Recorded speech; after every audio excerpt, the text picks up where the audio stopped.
Boom, welcome back to TNEC Cast. Your man Shuff with Demand the Weapon K. And like I always say, we're the TNEC Cast. Another good episode. We had a good talk before, so we settled on a nice little topic to talk about today. Obviously, got to hit our housekeeping, like, comment, subscribe. Thank you for the feedback for last episode. Seemed like everybody, really enjoyed that one. So that was good. So we definitely appreciate that. So speaking of appreciation, Kay, how we feeling? I'm alive. Okay. God is good. So today we're going to be talking about different type of splits. So you got the full body, upper lower, push pull legs, bro split, or some type of modification to prioritize your weak points. We're going to be talking about, hey, in what stage should you kind of adopt one and things to consider when you're thinking about, switching splits and stuff like that. So Isaac, go ahead and kick us off. Cool. So I'll put my coach hat on for a second. So when we're talking about splits, so for those of you that are not bodybuilders, because we know we get people of all ilks that tap in with us. Your split is what you train each day when you go to the gym. So we break things down into a week. Some people's week are Wednesday to the following Tuesday, Sunday to whatever it is. But we break it down by week. So if you train 3 days a week, 4 days a week, 5 days a week, 6 days a week, whatever you have out there to train, then your split is how are you splitting up those days. So the number one thing that I always ask is how many days a week can you listen to this commit to the gym. When I was a baby trainer and I was just getting in, I was putting everybody at 5, 6 days a week, never asking that question. And a lot of people failed, and it was my fault because I was giving them more than they could handle. And then they felt like they were failing, and then it started a cycle of, of negativity. No longer. So that's the first thing I ask. What can you commit to? So, when you say 3 days, cool. That means there's going to be a lot more full body work to make sure that we're able to get everything in.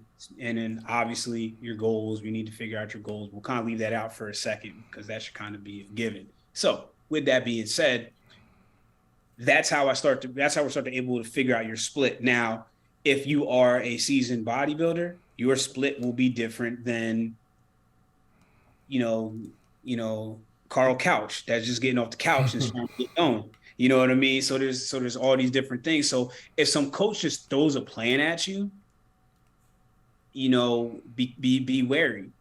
Because myself, I love the push pull principles because it allows you to work, more body parts, per session, more muscle groups per session than and I'll let Kay, because he's younger than me, I'll let him handle the bro split. But but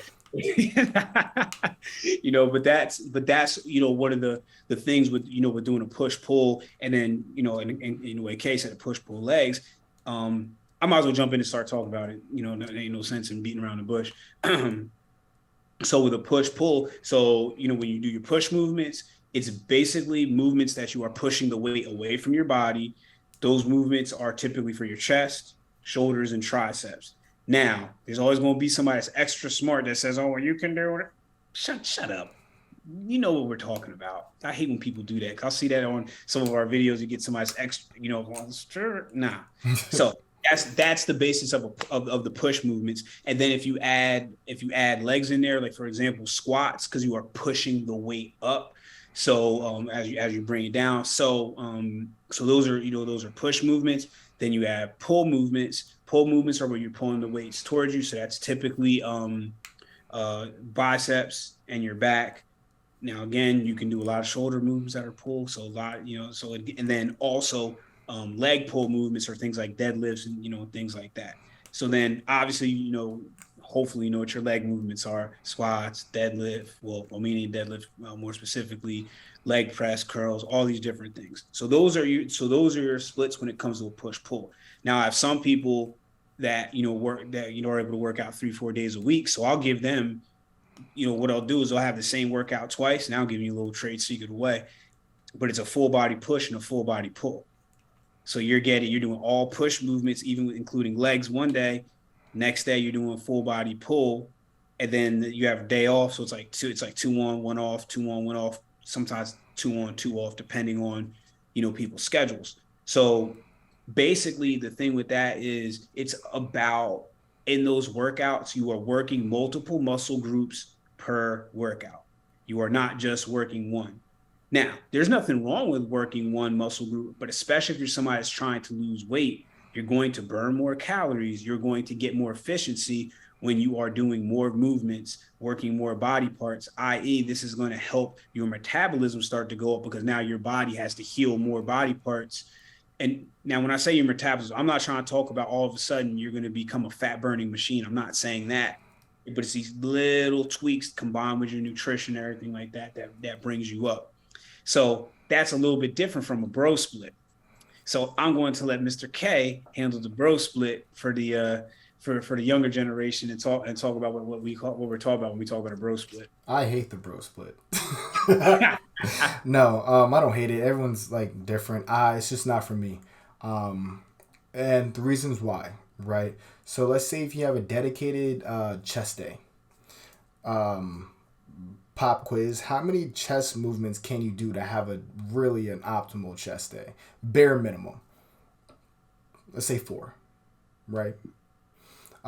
So you have an incline press, you have a fly, you have a flat press, and I'll throw in dips just because, right?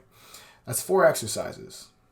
Let's say 4 sets each, and you're training to failure. Hopefully, if you're especially if you're training chest once a week, it's like you have to, right? Yeah. You have enough time to recover by the time you hit chest again. So let's say you're training to failure. By the time you get to like flies, which is like the 3rd movement or whatever it is, you're going to be done. Output is going to go way down. You're really not going to get the most out of your movements at that point. And that's why I'm more of a fan like the push-pull legs or just body parts that kind of synergize together. So that's why push-pull legs is like golden, is because it's chest, shoulders, triceps. So even if you're doing an incline press, you get a little bit of the front delt in there and you get a little bit of tricep. Shoulder press, you get a little bit of tricep. They all work together. Now, in my split, I have chest and tri, back, shoulders and buys, and legs. Only because back and legs are the great majority of bodies, right? You're working half your body and you're working a quarter of your body. Rather than, shoulders is just like, they're literally nothing. Like, it's not very taxing. That's what I want to say. Same thing as chest. You can kind of throw in the arm movement in there. But bro splits, I'm not a big fan of it. If it works for you, send it, dog. But it's like chest on Monday, International Chest Day. Then you have back on Tuesday. Then you have, arms on Wednesday. Arm day. Yeah. And then you got shoulders and then legs. And then break the rest of the weekend. And then you come back and do it all over again. Right? But this is kind of how I break it down. I'm not a big frequency guy. Not at all. But put things in perspective. If Isaac does a push-pull legs and he hits everything 2 times a week for 52 weeks a year, that's 104 times he hit his chest. Where someone does a bro split and hits chest, once a week, they only hit chest 52 times. So they can really optimize the muscle protein synthesis. 52 times, literally half the amount that Isaac can. And who's going to grow more? Effort plays a big part in that. Intensity plays a big part in that. Don't get me wrong. But, you can't argue frequency. You know what I mean? Like that, you really can't fight that. So going back to optimized split, this is for the advanced lifter. These are for the actual professional athletes who need to bring up their shoulders or bring up their legs or bring up whatever it is. This is where the frequency comes back and being like, okay, I have a great back, but my hamstrings suck. What do I do? You optimize your split so you hit back once a week and you're able to hit hamstring 2 times a week. So even if it's on a Tuesday, Friday, and then back is on, let's say that Tuesday, and you throw in some RDLs or some hamstring curls in there, and then you have like a leg day, a hamstring focused leg day, because your quads are so dominant, you can hit them once a week. You got your 2 time frequency and allow that to catch up to the rest of your body. because at the end of the day, bodybuilding is all about balance and symmetry. So you don't want to have an overpowering chest, and then your legs just like your chest keeps growing and your legs just stay the same, or they grow, but it's just still unbalanced. However, I put this in a post, and I was talking to my training partner about this. It's like no matter finding the optimal split for you means absolutely nothing if you're not giving it all already. Man. If you can have it down, it's like I hit everything 2 times a week and different exercise and different movement patterns, and I have all the movement arms all aligned and blah blah blah, resistance profile, I'm a genius, RIR of 2. It's just like that's great, phenomenal. But if the effort, adherence, and consistency is not there, you will make 0 progress. Nope. So, in my humble opinion, this isn't gospel, but in my humble opinion, worry about work ethic first. Can you make the most out of the least? So, go with the upper lower and bust your ass. And then whenever you're just like, okay, I need a little bit more rest days and I just can't smash myself into the ground with the upper lower, then you throw in the push-pull legs. It's like, okay, and then you run that into the absolute ground. Most people can stop there. Most pros now on push-pull legs and different variations, right? And that's their optimized split. Mm-hmm. But this is all about effort I'll say effort, adherence, and consistency is 95% of the formula. Yep. Yeah, because that's what I always say. You can have the best plan in the world, but if you don't actually follow it, it doesn't freaking matter. If you're not putting the effort in, and that's where a lot of people, I think, they don't realize that their effort is crap. Yeah. And then, look, why am I not getting, like, are you really putting the effort in? Are you, when you're in that gym, are you really putting in the work? Are you really doing what you're supposed to be doing? Or is it the Thumb Olympics? Or just do the 1 set for the gram and that's it. And the rest of the sets are absolutely trash. Or you walking around talking to people and doing all those different things. So, that's why, just like with the optimized training split, something that's important. And that's what I like when I'm setting up workouts for people. I try to make it so that in that way, no matter what gym you're at, because there's some of these gyms, like the one I was up in with Darius and Travis in Oklahoma City, that's like a bodybuilder's playground. I mean, they got every little switch away, kind of like a Destination Dallas. I mean, they got all sorts of stuff.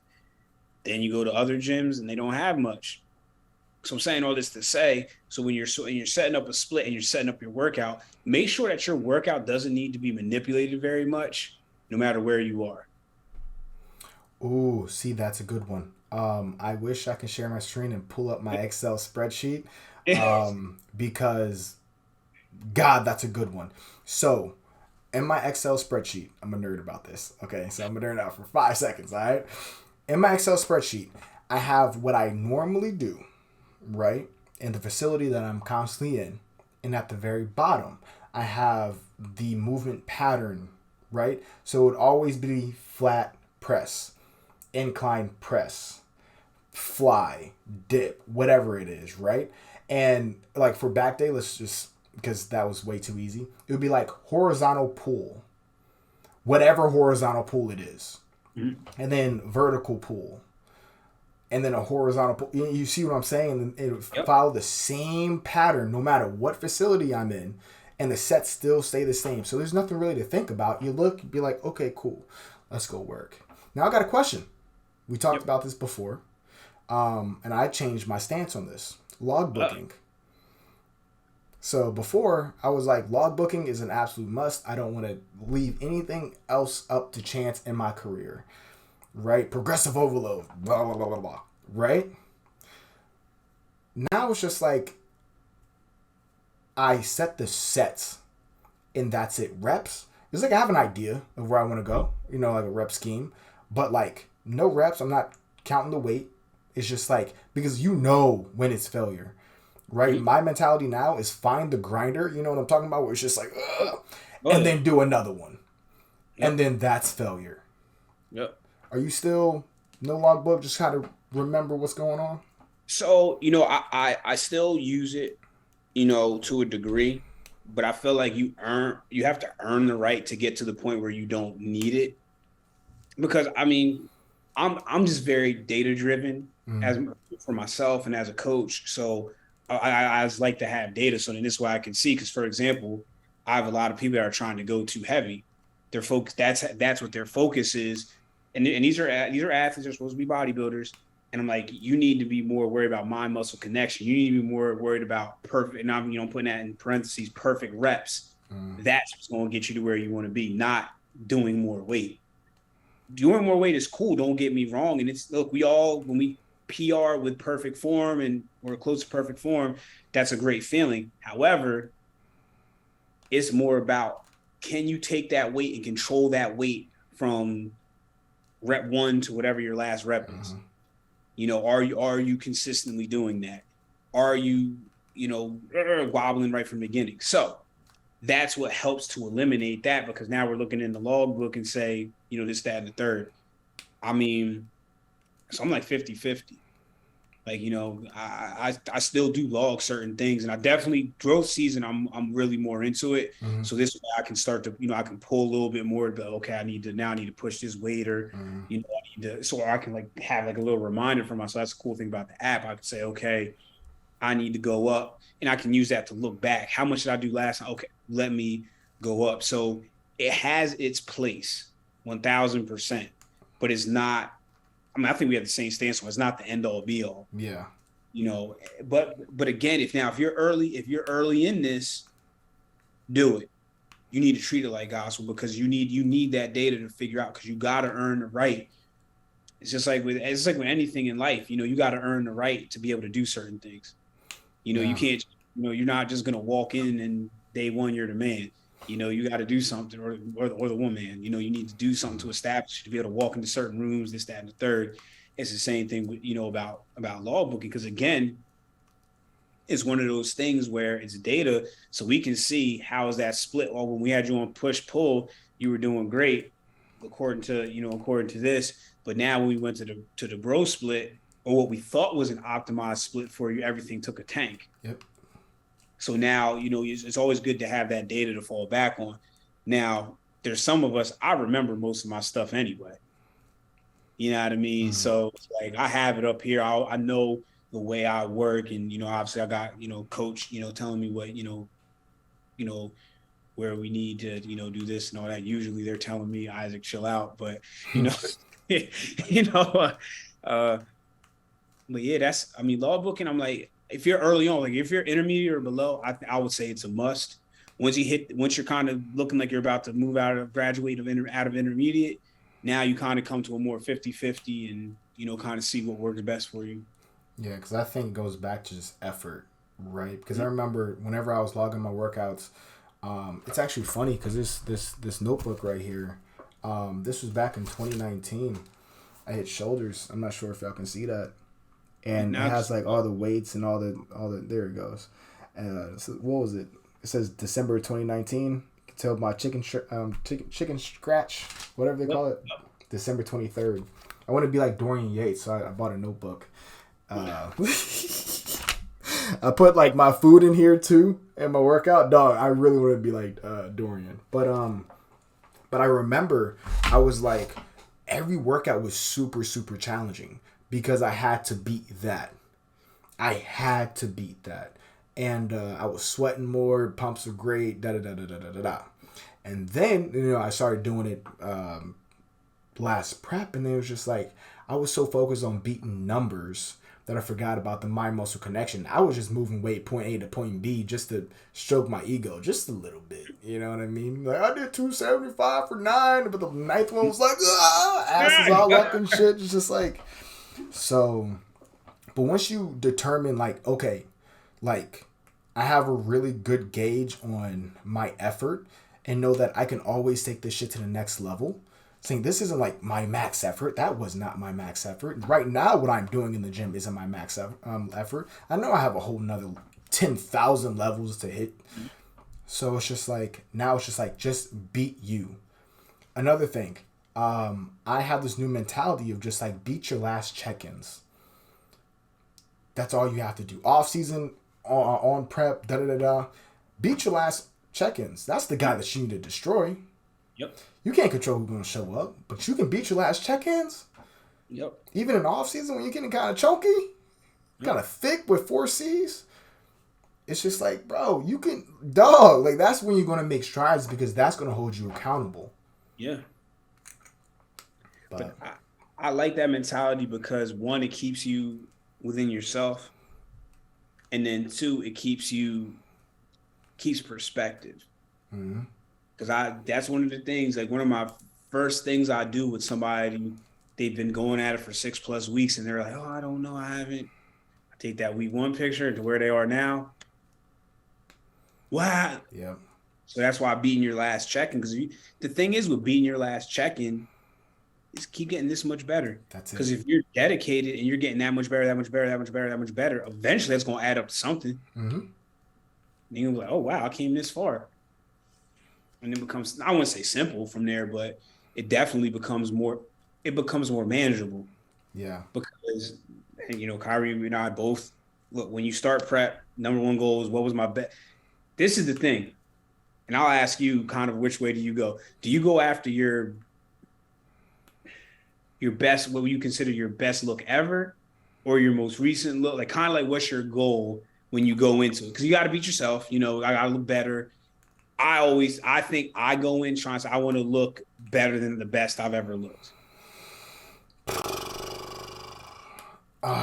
Man, I really can't answer that because it's a good question when you think about it, It really is, right? And it's just like, my physique has changed in the past year, so I really can't do that and be like Texas Cup versus me now. It's just like, well, you got two different books here, you know what I mean? So it's just like, honestly, like I just focus on just beating me. That's it. Mm-hmm. If I can destroy me and show up extremely just hard, grainy coupe that I know that I can be, that's the only thing I ask for. Mm-hmm. So it's just like as long as my adherence, effort, and everything's there, I can walk away with my head held high. What about you? You chasing? So I think right now I'm still going after trying to beat my best look first. Mm-hmm. And then kind of like goes from there. So that's kind of like what I set out to do. Because I can't remember if it was last week. We talked about it recently, and we kind of like talking about weights. I'm not trying to beat my best weight. Because sometimes when we're talking, I'm trying to beat my best look. So it doesn't matter how much I weigh, or when I say how much I look, it doesn't matter what I look like, because it could be like a true different physique, i.e. I'm a lot bigger. Mm-hmm. Or in some people, they're a lot more conditioned, just whatever the case may be. So now I'm like, okay, what was the best I've ever looked? I need to beat that. Mm.